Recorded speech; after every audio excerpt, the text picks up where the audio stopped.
So এই ঘটনাটা হয়েছিল কয়েক মাস আগে কোরবানি ঈদের সময়, যখন আমি আমার প্রথম সান্ডা ভিডিওটা পোস্ট করি। সো আমি একজনের বাসায় দাওয়াতে গেছিলাম, আর দাওয়াত খাওয়ার সময় একজন সবাইকে বলল যে আমার একটা ইউটিউব চ্যানেল আছে আর আমি সান্ডা নিয়ে একটা ভিডিও বানাইছি। তখন আর একজন জিজ্ঞেস করলো যে সান্ডা কি। তখন একটা আঙ্কেল বলল যে সান্ডা হলো এক ধরনের স্যালামেন্ডার। আমার এটা শুনে রাগ উঠছিল, আর সেই জন্যই আমি এই ভিডিওটা বানাচ্ছি। আসলে আমার এই ভিডিওটা বানানোর কথা ছিল ঈদের সময়, কিন্তু আমি ভুলে গেছিলাম।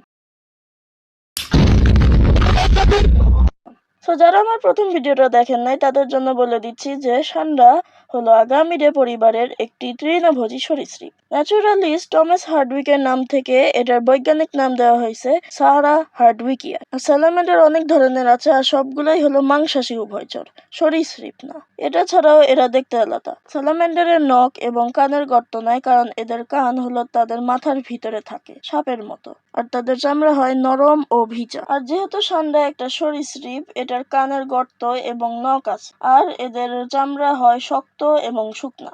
আর এখন যেহেতু আপনি স্যালামেন্ডার আর সান্ডার মধ্যে পার্থক্য জানেন, আর আমি এই ভিডিওটা বানিয়ে আমার রাগটা বের করতে পারলাম, আমি এখন অন্যান্য ভিডিও বানানোর দিকে মনোযোগ দিতে পারবো।